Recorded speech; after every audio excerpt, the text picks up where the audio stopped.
When was the last time you were so sure about something in a conversation that all your questions were serving to probe the other person towards an outcome that you already had kind of figured out in your head? And all you did was to ask those questions so that you can deliver your diagnosis. Now, how do you think that makes the other person feel? And I'm sure I'm not the only one who has been a receiving end of a diagnosis, especially unwanted diagnosis. But let me tell you how it feels. It makes the other person, in hindsight, feel a little bit blindsided, as if you were not actually listening to them to understand them, but you were listening to them and your questions served a purpose so that you can prove your point. And that's all that happened. Now, there's nothing wrong with you using your pattern recognition skills, your expertise, to diagnose fast. In fact, the more you know, the more experience you have, the quicker you can get into that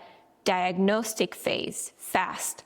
And that's what expertise is really. What I'm talking about is when you are entering into a covered contract with someone who seemingly wants to connect with you, but only to then learn in hindsight that they just had a theory that they wanted to test through you, or they had a hidden agenda that they wanted to kind of probe you so that they can say, I think that's the diagnosis. Every time that happens, there's a little bit of faith that we lose in humanity, because everything that happened prior to that diagnostic, or, sometimes we call them bait and switch, but everything that happened prior to that diagnostic is suddenly erased from existence, because what you felt was a human connection of someone wanting to understand you, was genuinely interested in you, was all just serving them to them so that they can fit you inside of a blueprint or fit you inside of a diagnostics that you never actually asked for. And that's the key, and that is the problem with hidden agendas. All right, today we're going to talk about agendas, and especially what is the issue with them and why they are problematic and how to do agendas the right way. Welcome back to another episode, or if you are listening to this one on the Omni-channel podcast, welcome back to the podcast.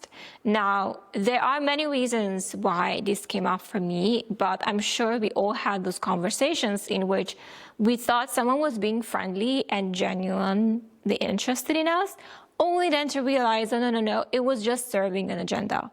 And I feel like the people who come with hidden agendas, I see how there are some uncertainty behind it, because I see, for example, people who I meet through something else. For example, right now I'm doing an improv comedy class, and I could subtly pick up on the lady who just started her coaching business out of nowhere, and her giving someone else share an advice that she should hire a coach. So now, because I have a sophistication of I'm picking up on agendas, what happened is I'm able to pick up on agendas that are disguised as advice, So, for example, I was in my improv comedy class, and in between breaks, we are sharing some stories about us and, what we do behind the scenes, whatever. You make small talk to make sure that you are using the downtime somewhat productively.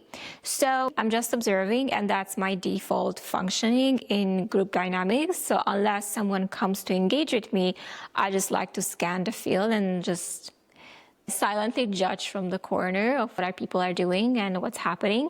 So I was just, minding my business in my sandwich, just like my spidey radars are just scanning the field.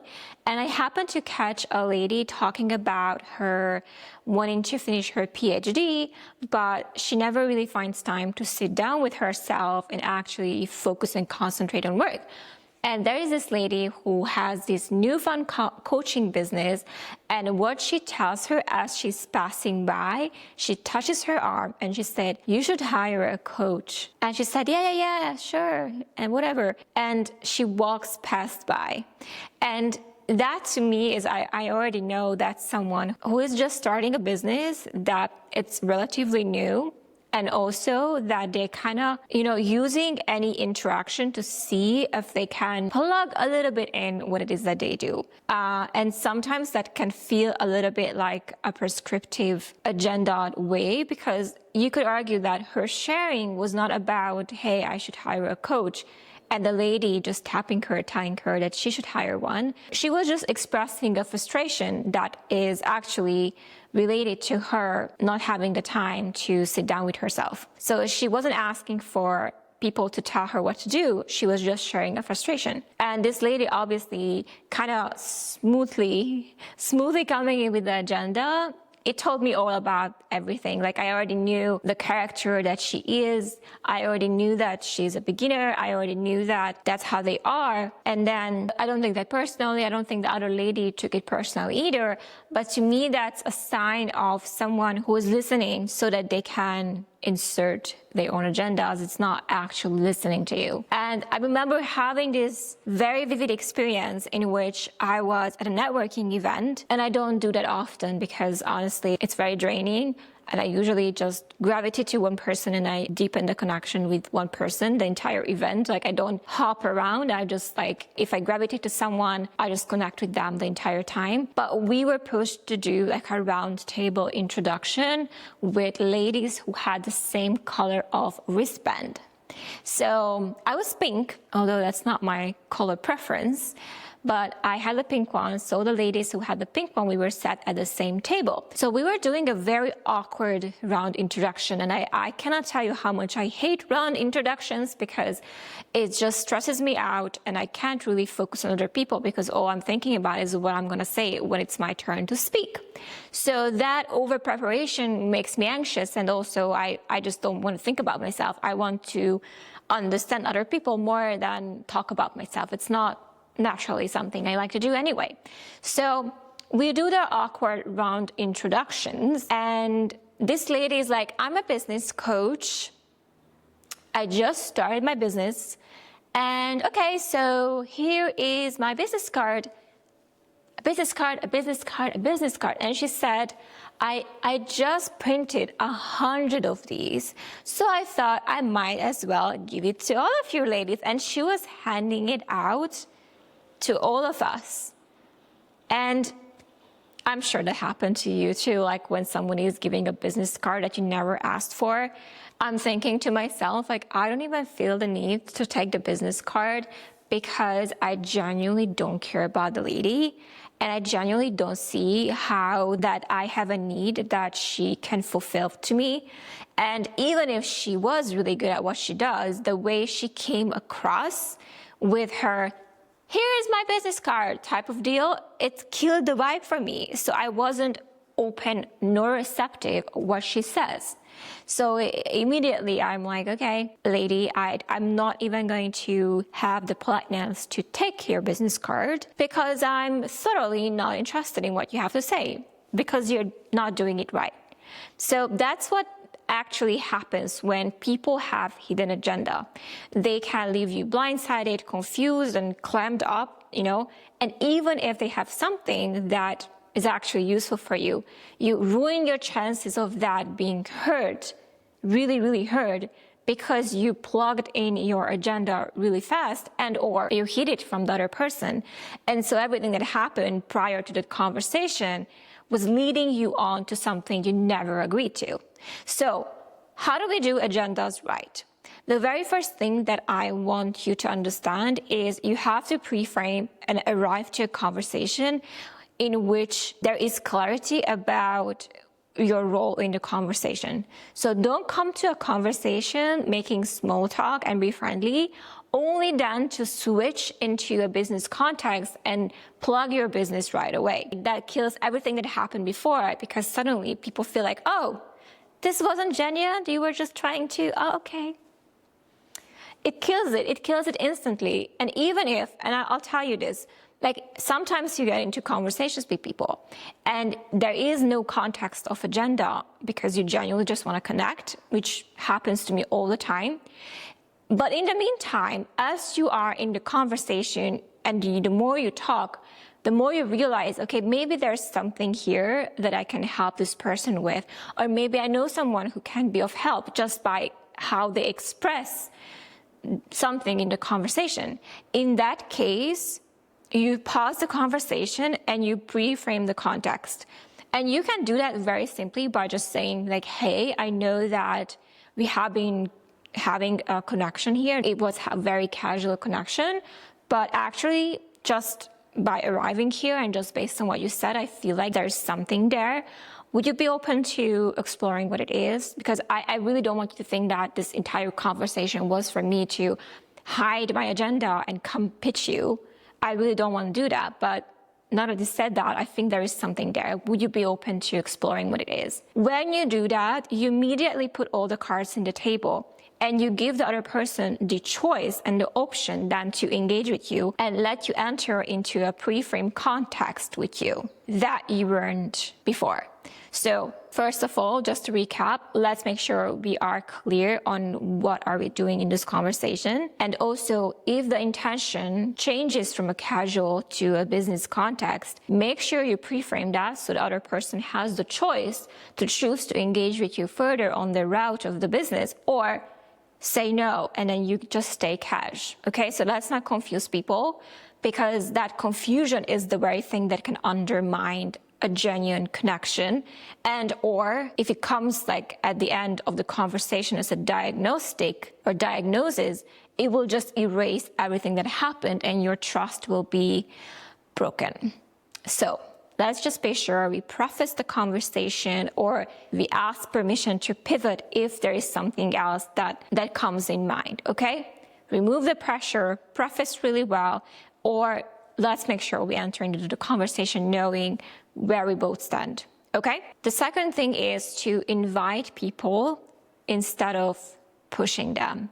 So I always like to invite when it comes to anything, whether it's a podcast engagement, whether I think we should have a call, like it's always invitation, which means I give the person the chance to say yes or no. And in that scenario, we're not trying to push them into something that they don't want.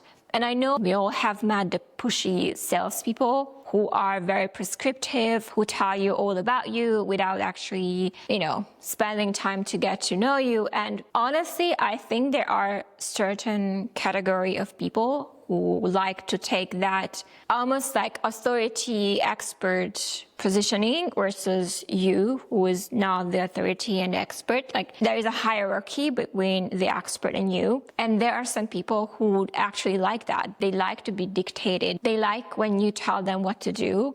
They like when you reveal all of the next steps and almost like directive in the way you approach them. And that dynamic can work really well. And even pushing them is almost like doing them a favor and they react well to that. There are some people like that who are a little bit clueless. They need guidance, basically tell me what to do.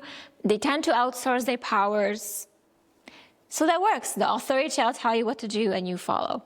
That works, except it doesn't work with leaders, because leaders, they don't like to be told what to do, especially from people that they don't respect, especially from people who is coming off with hierarchy. Leaders, if I can call myself one. Leaders, we equalize the field. There is no one below or above. There is recognition of expertise on both ends, and there's mutual respect.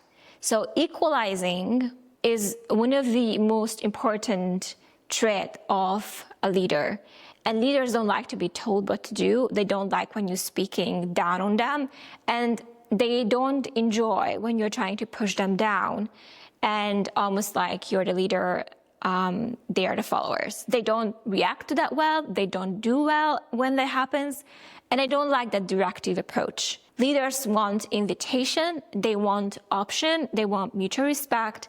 And they don't want to feel that there is this. And I had someone I work with until we managed to equalize the field, but I had someone I worked with for a while, but it was like on and off. So we didn't have like direct relationship. I had worked with him through a client up until we actually started to work directly together. And the thing is with leaders that we have agency. So leadership is not just leadership as in leading people. Leadership is something that is embodied in terms of I lead myself as well. So I have self-agency. We don't need to be micromanaged. We already know what to do, and we want to be left alone in that as well. And of course, we don't react well to pushy approach. We react well when there is invitation.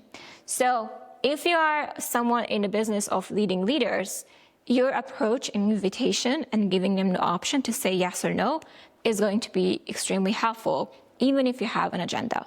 Now, another important, mindset part when it comes to agendas is to be emotionally detached from the outcome. Now, this means that you don't collapse when someone says yes or no. So you're not charged, that there's no charge in what the decision is. So it's not like you are like, well, I don't care, but you are in this energy of, it's fine either way, I'm good. Let me see if this comes back to me.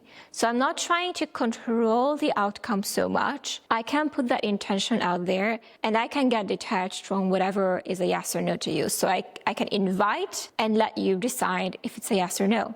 And I'm okay with a no, and I'm not charging it and I'm not collapsing into myself if you didn't like my proposition. That's fine. All right, you guys, that's it for this video. We do talk about leadership, equalizing agendas a little bit more in depth inside of the human to human program, because I feel like the mindset of how do we show up in conversations, especially when it comes to leaders, is very, very important. If you're interested in the program, you can come to sign up for the waitlist. So whenever we launch, you will be the first to be notified. I'm gonna make sure to put the waitlist link in the description of this video. And thank you so much for watching, listening to this one.